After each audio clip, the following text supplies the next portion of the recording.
علی اکبر صاحب بتائیے گا سر کیا صورتحال ہے، کیا معاملات ہیں، کیونکہ فریقین کے درمیان اگر معاہدہ ہو گیا ہے لیکن معاہدے پر دستخط نہیں ہو پا رہے، ایک فریق ہے وہ معاہدے پر دستخط نہیں کر رہا، اس کے تحفظات کیا ہیں، اس سے آگاہ کیجیے گا۔ شکریہ، بہت ہی سنجیدہ ایشو ہے اور گزشتہ 3 مہینے سے جو کرم ہے اس کے حالات کشیدہ رہے ہیں اور آج بھی صورتحال ویسے ہی ہے کہ ان کے راستے کی بندش، ادویات کی کمی اور اسی طرح خوراک کی کمی کا سلسلہ جو ہے وہ جاری ہے۔ اس وقت جو ہے جرگہ آج بڑی سنجیدہ کوششیں جاری ہے، اس وقت بھی جو گرینڈ جج کا اجلاس ہے وہ جاری ہے اور جیسے کہ آپ نے کہا کہ ایک فریق نے دستخط کر دیے ہیں۔ 3 اس کے بنیادی جو ہے ایشوز ہے جو کہ ایپیکس کمیٹی نے بھی واضح کیے تھے اور جو گرینڈ جرگہ ہے اس کے سامنے بھی 3 اہم نکات ہے۔ ایک تو یہ ہے کہ ٹڑپانا چنار روڈ جو ہے وہ کافی عرصے سے بند ہے، دوسرا یہ کہ جو مورچے یا بنکرز ہے اس کا خاتمہ، اور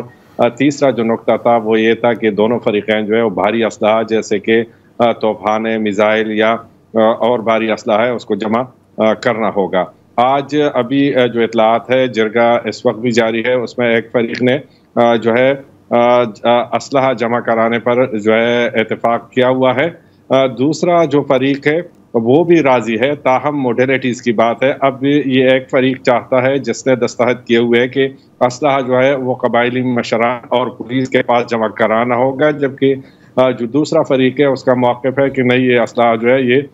فوج یا انتظامیہ کے پاس جمع کرانا ہوگا۔ لیکن مثبت بات یہی ہے کہ جنگ بندی پر دونوں فریق جو ہے وہ اس وقت راضی ہو چکے ہیں، اسی طرح بنکر کے خاتمے پر بھی جو ہے اتفاق ہو گیا ہے، تاہم یہ ایک نقطہ ہے جس پر ابھی کافی جو ہے ڈیلیبریشن جاری ہے تاکہ دوسرا فریق بھی جو اسلحہ جمع کرانے کا جو نقطہ ہے اس پر اتفاق ہو۔ تو مثبت جا رہی ہے چیزیں اور فرسٹ ٹائم پہ ہم سنجیدہ کوششیں دیکھ رہے ہیں اور میری نظر میں آئندہ جو ہے کچھ گھنٹوں میں بریک تھرو جو ہے وہ متوقع ہے، کیونکہ اگر راستہ ہے کہ جمع کرانے پر دوسرا فریق راضی ہو جاتا ہے تو پھر راستہ جو ہے وہ کھولنا پڑے گا اور اسی طرح سے جو ہے کرم میں معمولاتی زندگی بحال ہو جائے گی۔ اچھا علی اکبر صاحب یہ بھی بتائیے گا کہ اس تمام تر صورتحال کے اندر کیونکہ حالات کشیدہ ہیں اور وہاں پر کسی کو داخلے کی اجازت نہیں ہے، کوئی باہر نہیں جا سکتا، یہ صورتحال ایک صوبے میں پیدا ہونا، اس پر صوبائی حکومت کی کیا اقدامات رہے؟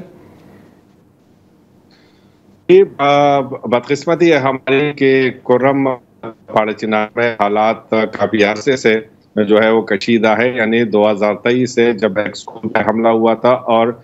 کچھ اساتذہ جو ہے اس میں اس کو جاں بحق ہوئے تھے، تو 2023 سے یہ معاملہ آتا رہا اور پھر جو ہے کسی نے سنجیدگی نہیں دکھائی، لوکلی جو ہے وہ جرگے ہوتے رہے، تاہم ان جرگوں کو جو ہے حکومتی سپورٹ حاصل نہیں تھا کہ اس پر عمل درآمد جو ہے وہ یقینی بنائے، اور غفلت دکھائی ہے صوبائی حکومت نے ان 2 سالوں میں۔ اب فرسٹ ٹائم پہ ہم دیکھ رہے ہیں کہ جب حالات جو ہے وہ انتہائی خراب ہو گئے اور وہاں پر جو ہے ادویات اور خوراک کی قلت بھی پیدا ہو گئی ہے، تو حکومت اور ریاست نے کوششیں سنجیدہ شروع کی ہے اور اس وقت یہ جو گرینڈ جرگہ ہے اس کو حکومتی سپورٹ بھی حاصل ہے، ریاستی سپورٹ بھی حاصل ہے، اور اس کے لیے ایک جو ہے کمیٹی بنائی گئی ہے حکومتی سطح پر جس کو ہیڈ کر رہے ہیں خیبر پختونخوا کے اسپوک پرسن جو ہے محمد بیرسٹر سیف صاحب، اور اس کے ساتھ جو ہے باقی وزیر قانون بھی ہے، سیکرٹریز بھی ہے اور اس میں عسکری قیادت کے لوگ بھی شامل ہے۔ تو یہ ایک سنجیدہ کوشش ہے اور اسی لیے آج جو ہے ان کو فریقین کو بٹھایا گیا ہے اور جو ہے کافی حد تک پیش رفت ہو چکی ہے اور آئندہ کچھ گھنٹوں میں جو ہے وہ بریک تھرو کا امکان بھی ہے۔ اچھا علی اکبر صاحب یہ بھی بتائیے گا کیونکہ اس سے پہلے بھی جب حکومتی وفد گیا تھا مذاکرات کے لیے تو دونوں فریقین نے جو ہے وہ حامی بھر لی تھی جنگ بندی کے لیے، مورچے بھی خالی کر دیے تھے، پھر اس کے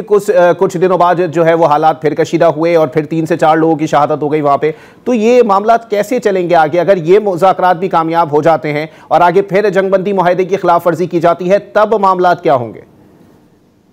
اب جیسے کہ ایپیکس کمیٹی نے یہ معاملہ دیکھا ہے اور جو ہے گزشتہ ہفتے ایپیکس کمیٹی کا اجلاس بھی ہوا تھا، تو اس کے اندر کچھ چیزیں ہیں کہ جس سے یقینی بنایا جا سکتا ہے اگر اس پر عمل درآمد ہو جائے تو امن و امان کا جو سلسلہ ہے وہ کافی حد تک حل ہو سکتا ہے۔ جیسے کہ اس کے اندر اسپیشل ٹاسک فورس کا انہوں نے کہا ہوا ہے، تقریباً 400 پولیس پر مشتمل ایک ٹاسک فورس ہوگا اور وہ جو ٹرپانا چنار روڈ ہے تو اس کی نگرانی وہ کریں گے، اور اسی طرح